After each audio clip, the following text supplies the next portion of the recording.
Golden State Media Concepts bring you Book Review Podcast, a haven for bookworms of all ages and the widest genres, from mystery to memoirs, romance to comedy, fantasy to sci-fi. If you love to read, this is a podcast for you. It's the Golden State Media Concepts Book Review Podcast.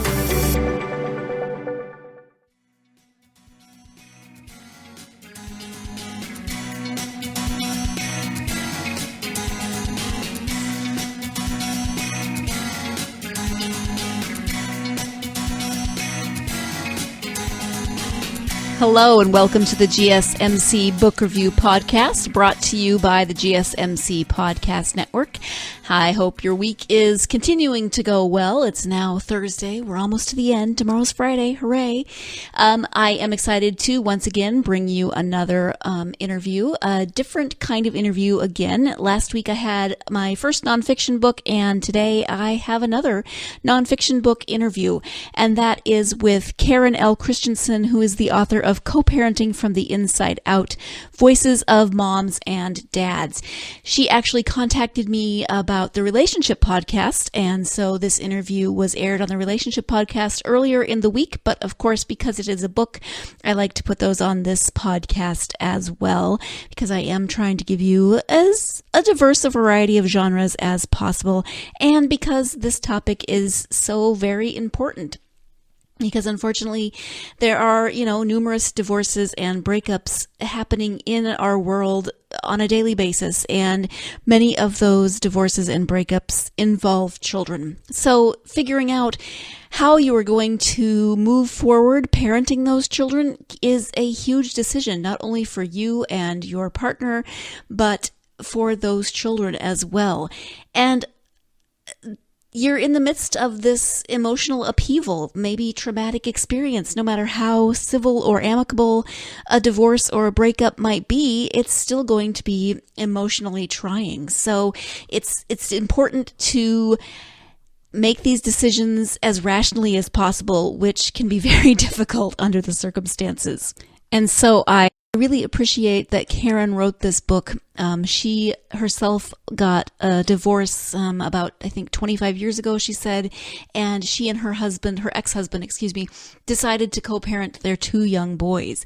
And she said at the time there wasn't that much information about co-parenting. And she'll talk more about that story and more about what her definition of co-parenting is when we get to that interview. But she just really wanted to hear other people's stories and how they figured out what co-parenting would look like for their family. And since she couldn't really find that out there, she decided to write the book that she was wanting to read. So the book has Karen's perspectives, but it also has interviews with several, I think there's 28 moms and 14 dads who with their partners made the decision to co-parent after they broke up, and how that worked for them, what it looked like for them, the obstacles that they faced, the mistakes that they made, the successes that they had, how they worked through all of that. So let me just give you the brief blurb from the Co-Parenting from the Inside Out book, and that is as follows. Divorce impacts over 2 million children under 18 every year in North America. Co-parenting, or shared parenting, is increasingly common, yet many couples are ill-equipped to deal with the challenges inherent in raising children under shared arrangements. Co-parenting requires empathy, patience, and open communication, 3 things that are often challenges for couples who've encountered marital issues. Co-Parenting from the Inside Out, Voices of Moms and Dads, is the book parents need to help them navigate the rocky landscape of shared custody and shared responsibility for raising children in any co-parenting situation. Certified life coach and co-parenting expert Karen Kristjanson has brought together real-life co-parenting stories to inspire separated parents and help them understand co-parenting better, offering practical tips and tools that directly benefit families. So again, that is the description of Co-Parenting from the Inside Out by Karen L. Kristjanson. And without further ado from me, I think we will get to that interview. Hi, Karen. Thank you so much for joining me on the podcast. How are you today? I am very well, Sarah. Thank you for inviting me. Oh, you're welcome. Thank you for being here. So we are here to talk about your book, Co-Parenting from the Inside Out. Before we get to that, though, I would love for our listeners to just get to know you a little bit. If there's anything that you're comfortable sharing, that would be great. Sure. At this point, my sons, whom I co-parented with their father, are 31 and 34, which tells you I'm not a spring chicken. And I have studied a couple of different ways how people deal with change. One of them was getting a coaching certification from Integral Coaching Canada. And I have 2 master's degrees in psychology. And most of my career has been spent on helping people deal with change, whether it was with an organization or with individuals. So I'm all about change. Yeah, which a lot of people aren't terribly fond of. So that's a good thing to help people learn to deal with that. And of course, your book is about co-parenting, which comes from a very profound change in the life of a family. So can you talk a little bit about the premise of the book? Sure. The idea of co-parenting was actually pretty foreign when I and my ex-husband started looking at that. This was, a good 25 years ago. And I found that at that point there was nothing around about it, and I found the whole thing very hard and lonely for the first couple of years. And I didn't realize how lonely I felt until I ran across 3 pages in a book. And the woman who wrote it was talking about her experience of helping her grown sons take part in their dad's remarriage ceremony. And as you can imagine, she had all sorts of bittersweet and mixed up feelings. I'm proud. I'm sort of, this is a little weird to be helping them. And it was a fantastic thing for me to read. It was the first time I felt like I wasn't alone in this very intense, mixed up set of feelings. So I looked around. I thought, I want more stories like this, and there weren't any. So I decided that when my life permitted it, I would find them myself and write them up. And it took a while, but that's how this book came about, because co-parenting seems to be increasingly common, and it's important, I think, for people to have some ways to think about it and to get some perspective on their own situation. Because when you're in this, it's so overwhelming, I think, for most of us at first. It's hard to kind of look up and say, okay, so how have other people done this? What have they thought and wondered, and how have they decided all these big things? Mm-hmm. Yeah, and one of the things that I appreciated a lot of things in your book, but one of the things that I liked from your story when you talked about the first phase after you separated from your husband was just how honest you were. And you said, I walked and cried and walked and cried. And you kind of went through this whole grief process as you tried to sort things through it. And, people so often try to just put that brave face on it. No, I'm fine. And so it was really great to hear that you weren't fine. You were working through it, as were the rest of your family. So I really appreciated that aspect of your story. Well, thank you. In fact, that's part of what I want people to consider, is that the grieving process is so important. You have to let go of this dream that we all entered our marriage with in order to move on to a different version of family, and it's not easy for anyone. So yeah, it's a significant thing that if you try to sort of will your way through it, it probably won't work very well. Mm-hmm. So can you give your definition of co-parenting? Because I'm sure everyone kind of has an idea of what they think it is. What is your definition that you went into this book with? Sure. The idea was to find people who both parents had at least 35% full-time involvement with their children. In fact, a couple of stories I accepted 30% because the story was so interesting.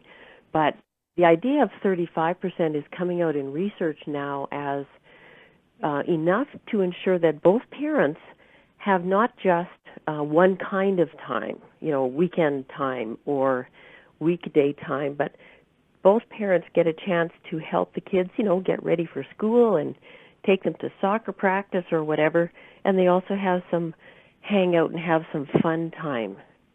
And it's important, I think, because not only do the parents then get to sort of keep track of the children as they grow and change, but that the parents, the children get to know their parents in terms of both what their strengths are and what their flaws are.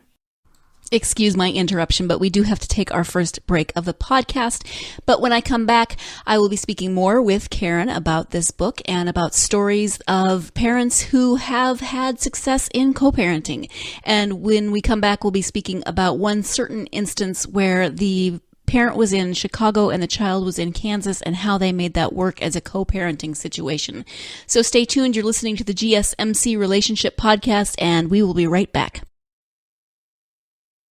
Still on the search of that one true love? On the limbo in this crazy world of dating, marriage, relationships? Well, listen to the Golden State Media Concepts Relationship Podcast, your one-stop podcast for everything about relationships.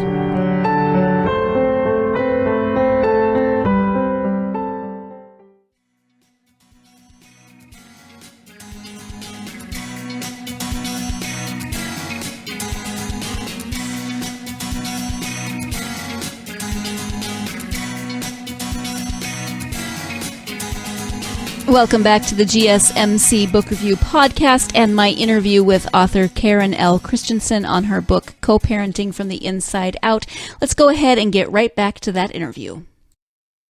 And there's one story in the book, and I apologize because off the top of my head I can't remember the father's name, but it was one of those kind of different experiences that you mentioned. He actually his child lived in Kansas and he moved to Chicago, but he was co-parenting because he would actually come to Kansas and volunteer in his son's classroom and really be involved more in the day-to-day, as opposed to just when you have a child on one weekend a month or something and it's kind of about outings and, that kind of situation, right?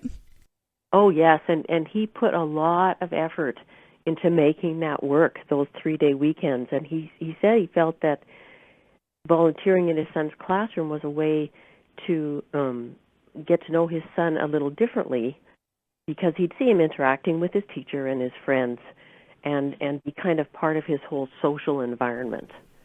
Yeah.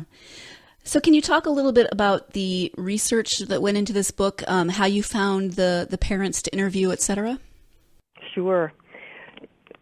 Because I was doing this on my own, I chose not to try and get affiliated with an institution. The way I found people was mainly by word of mouth. I just started putting the word out to people I knew that this was what I was looking for. I got an article in a local paper, and that brought me about 10 people saying, okay, I sound like I'm the kind of person you're looking for. But really it was quite serendipitous.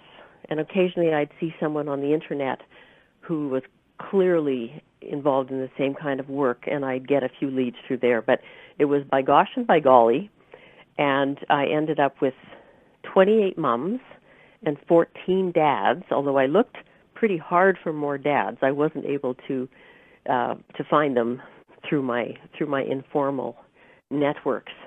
One of the results of that was that while I think 42 is a pretty decent sample, it's not a scientifically representative sample of anything. It's just people living across North America in a wide variety of circumstances. Right. And another thing that I appreciated about the book was the way that you organized it in terms of there's a variety of different kinds of families. So there's families that were dealing with maybe substance abuse or mental illness. There were families who were co-parenting special needs children. There were families who were same-sex couples who were also then trying to parent or co-parent, excuse me. So I really appreciated that. Talk about how you structured the book and why you chose to, group the stories the way that you did. Beginning, I consciously looked for people in as many circumstances as I could, and then kind of looked at what had turned up. And I did actually struggle for a while to figure out how to structure the chapters so that people would easily find stories that they might be interested in. And the way it turned out, I guess, the high conflict stories were very different from the stories of very cooperative couples. So that made sense. The parents with special needs children were so moving to me with the kinds of challenges that they were grappling with that seemed to make a good chapter. And then it was a matter of sorting out the others. The ones with the addictions, there weren't a lot of them, but I know that's a significant factor for many people's lives. So it was just trying to kind of pull together factors that lots of people might be wondering, how do other people with this situation deal with it? Mm-hmm. And everyone, of course, deals with it differently because everyone's situations are different, which is a great thing about the book because you get so many different examples of different types of families. You talk in the beginning about self-management skills. Can you explain those a little bit? Sure. Because I'm a life coach, I'm always looking for patterns. And after about 10 interviews, I started to notice that the qualities of how the parents approach their lives seemed to be the biggest thing on how many options they had and how successful they were in co-parenting. So I started to watch for more detail on that, and I came up with 5 self-management skills. The first one is emotional awareness, and that's how well I understand my own feelings and how well I understand how my actions are impacting the feelings of the people around me. So that was a really big one. And the second really big one was ability to accept reality. And that's related to the grieving thing we were talking about earlier, Sarah, because people who, even if they had to struggle, who were able to accept the reality that their marriage relationship was over, were then free to say, okay, so what do I need to do now to move forward in a way that I want to? Whereas the people who got stuck were kind of always looking back or feeling like, okay, this shouldn't have happened. This shouldn't have happened. If only this had happened, or if I'd done this, or if they'd done that. And it was just like them dragging an anchor behind them, and they really seemed unable to move forward. So ability to accept reality was the second big one.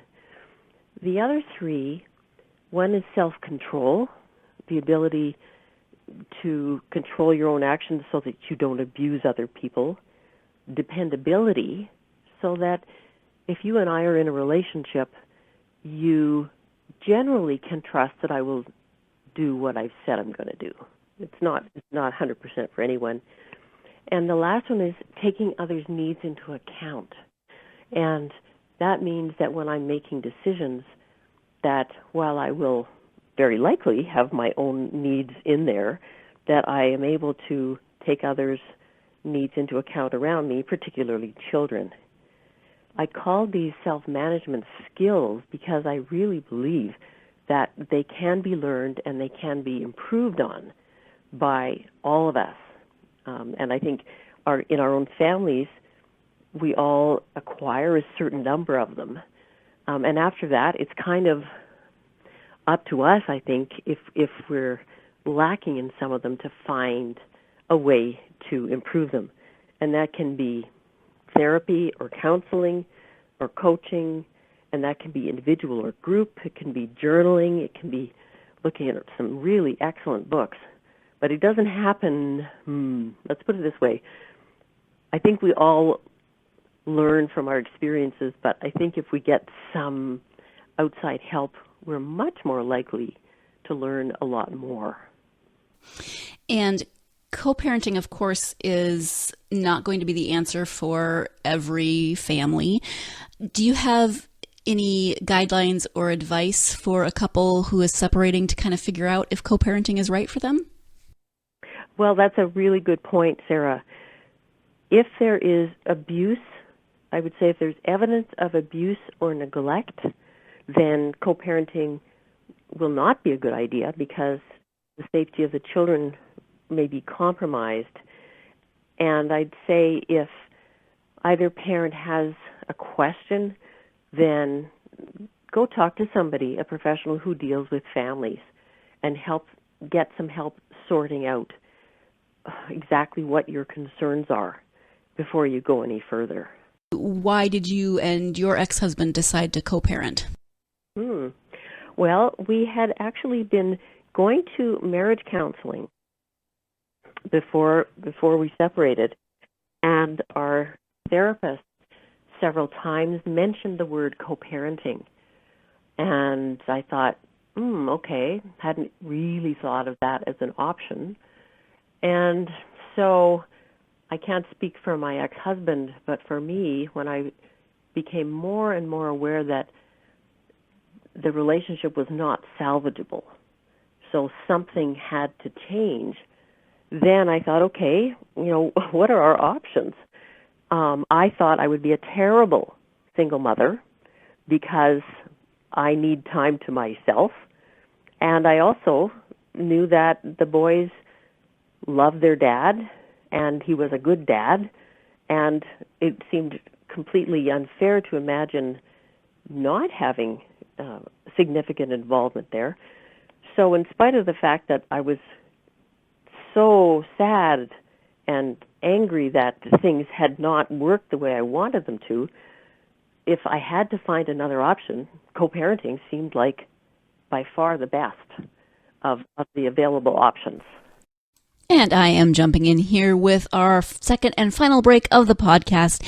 I really appreciate Karen sharing her own experiences. It's always nice to hear not only the perspectives of the stories that are told in the book, but also knowing that the author has her own personal connection to this very important topic and that she's been through it. So she really is a voice of wisdom and experience. And I am so glad that she shared her experience with us.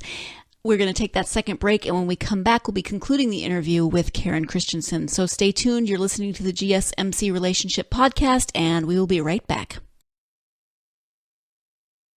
Tired of searching the vast jungle of podcasts? Now listen close and hear this out.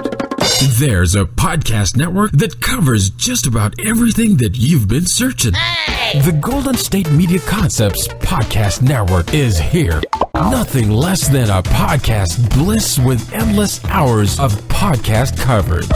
From news, sports, music, fashion, cooking, entertainment, fantasy, football, and so much more. So stop lurking around and go straight out to the Golden State Media Concepts Podcast Network. Guaranteed to fill that podcast itch. Whatever it may be. Visit us at www.gsmcpodcast.com. Follow us on Facebook and Twitter, and download us on iTunes, SoundCloud, and Google Play.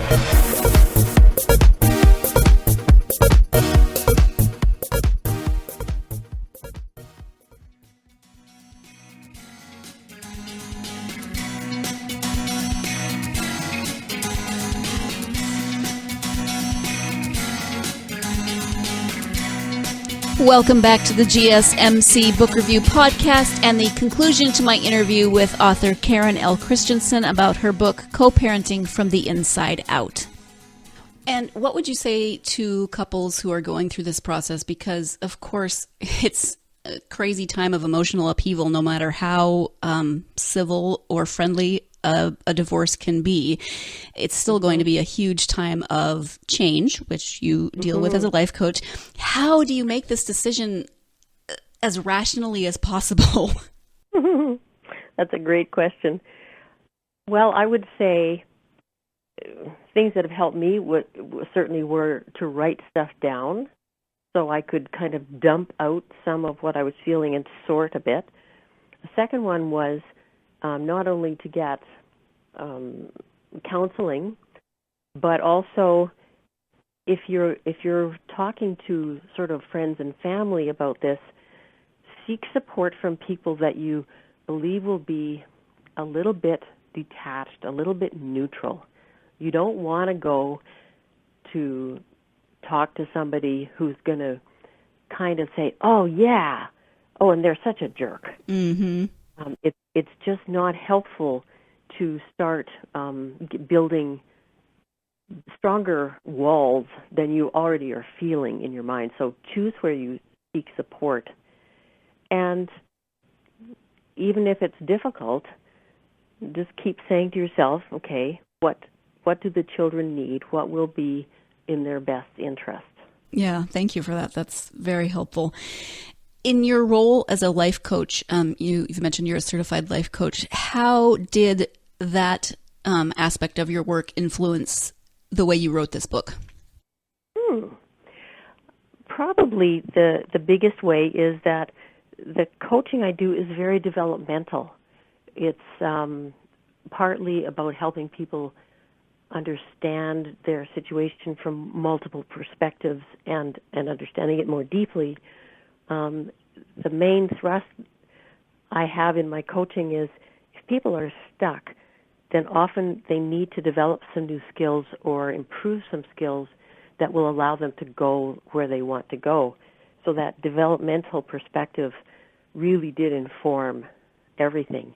And when I kept hearing from co-parents that they had grown and that they felt so much more compassion and courage and confidence from the growth that they had experienced in the course of their co-parenting struggles, I guess you could say, then that really, it resonated with me a lot, and it gave me a sense of hope, because these were pretty hard stories to hear, quite a few of them, and that sense of growth and hope, and I suspect I listened for it, maybe because of my coaching approach, really made me that much more determined to get the stories out, because I thought, okay, it's so daunting at the beginning of this process. And so I want people to understand that, especially at first, it can be really hard.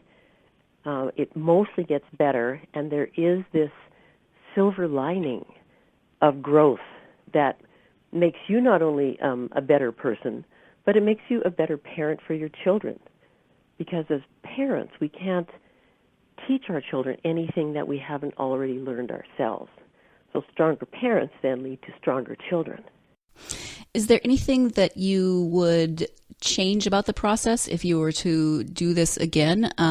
For instance, I know it's not something that you can always accomplish, but you weren't able to talk to often the partners, the other partner in a situation, or the children. So is there anything that you would do differently? Probably the most curiosity I had would have been to find even more range of people. I would have liked to have found more dads.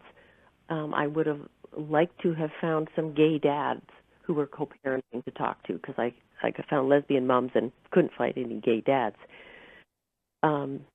It certainly was interesting. I found 4 couples with whom I was able to talk to both parents, and it was fascinating to hear their different perspectives on the same events. So I would have loved to have done more of that, but people were either open to it or they weren't. Right. And I'm not sure how to do that. As for the children, my original hope was actually to interview a whole family constellation of people, and I would have loved to have done that. And it just seemed difficult to find children who were at the right age, that were old enough for me to interview and young enough that they hadn't sort of already moved on with their lives. Thank you for that. Your own children are grown now. What do they think about the book in terms of their own experience, having been co-parented? Mm-hmm. Well, I showed them the chapter about my own experience a couple of times, and said to them, if there's anything in there that you're not comfortable with, then tell me and I will take it out. And neither of them did find anything, but that sort of that gave me a sense that they were comfortable with what it contained. Other than that, I have to say they're pretty proud of their mom. Oh, good. For having written it. And my younger son has had a number of friends. They came out to the book launch I did in Winnipeg and have been very, very supportive. So I think they think it's an important topic, and they're glad that I wrote it. Mm-hmm. Oh, good. That's lovely. Yeah. You also do some writing for, according to your bio, for Divorce Magazine and the Huffington Post Canada. What kind of writings do you do for them?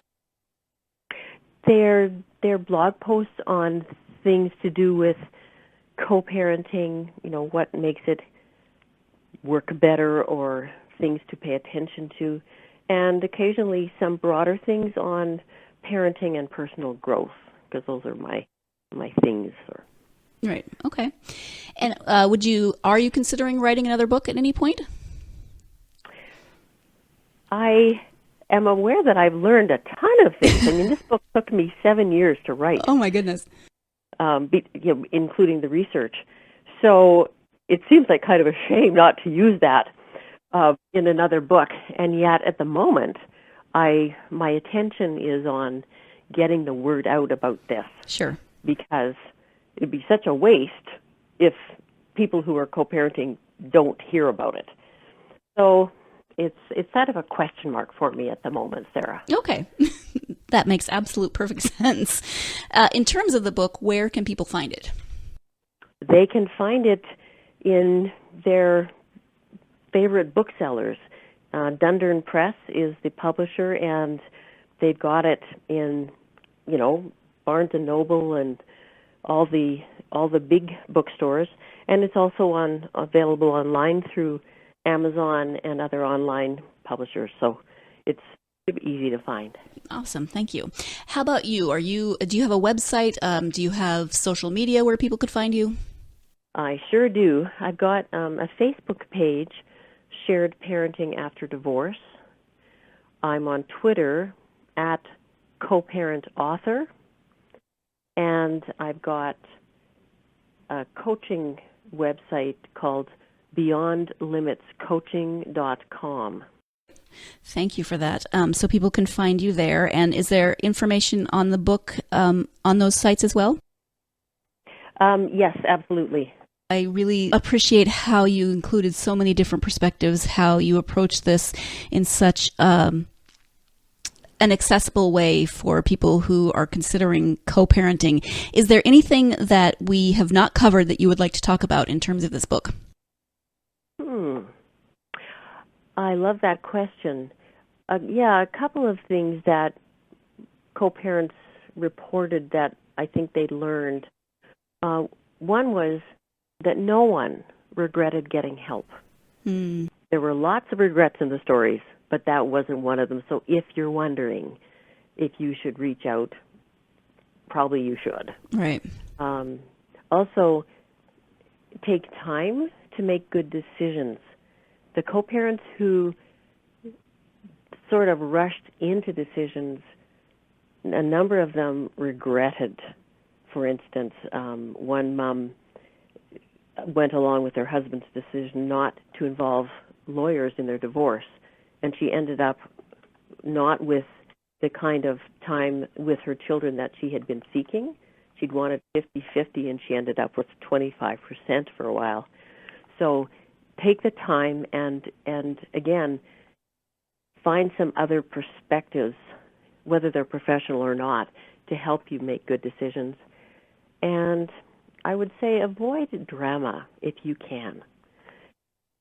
The feelings are running so high that it's easy to do something to express your feelings. In my case, I didn't, but I came to consider making a placard early on with some uncomplimentary things about my then husband and marching up and down the city streets. I remember that in your story. Yeah. Now, that would have been a terrible idea. Right. And thankfully, my counselor discouraged me firmly, and I listened to her. Right. But I'm a pretty low-key person. Mm-hmm. And for me to consider doing that, it helps me understand how other people do things that hurt or humiliate the other parent. Right. Because once you start on that swing, then it's really hard to stop it. Right. And there was one story where the partner threw I think it was the wife who threw all of her husband's belongings out of the house, just chucked them all out. And that just tends to start retaliation, and that can be a cycle that is very hard to quit. And I'm glad you remember that, because once the drama really increases, then what happens is that the parents have less and less, I think, energy and attention to think about the children and what they need, and they're caught up in this kind of firestorm.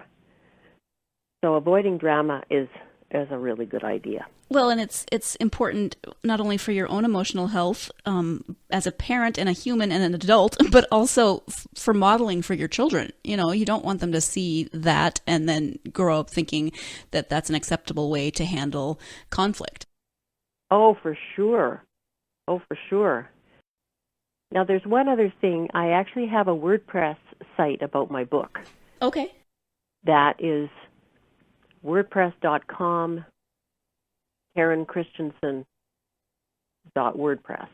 And I will put this information on our blog because your last name is spelled a little differently. I mean, it looks when you see it, it looks just like Kristjanson, but it's not the way most people would probably automatically spell Kristjanson. So I'll make sure that I include all of this information on the blog post.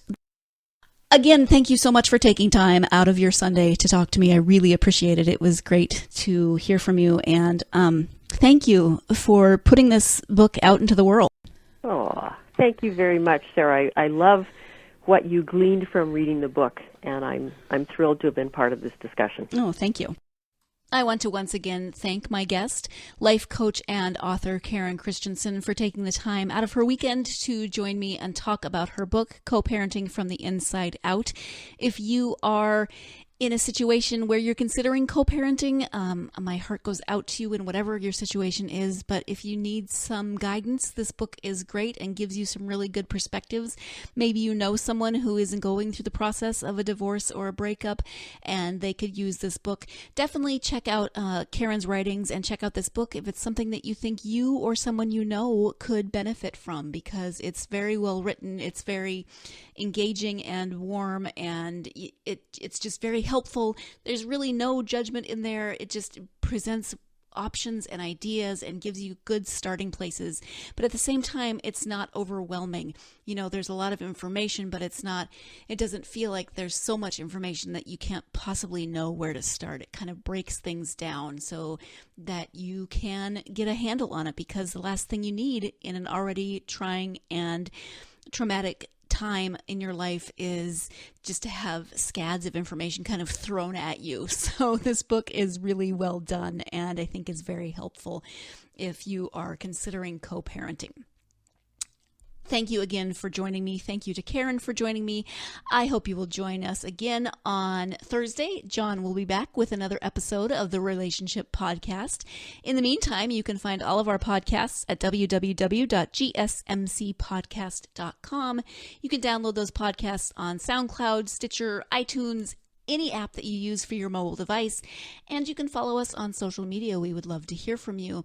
You can find us on Facebook, Twitter, and Tumblr. Thank you again for joining us. Join John again on Thursday for his next episode.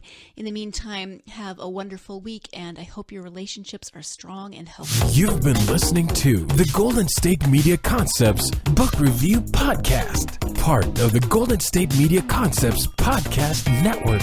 You can find this show and others like it at www.gsmcpodcast.com. Download our podcast on iTunes, Stitcher, SoundCloud, and Google Play. Just type in GSMC to find all the shows from the Golden State Media Concepts Podcast Network. From movies to music, from sports to entertainment, and even weird news. You can also follow us on Twitter and on Facebook. Thank you, and we hope you have enjoyed today's program.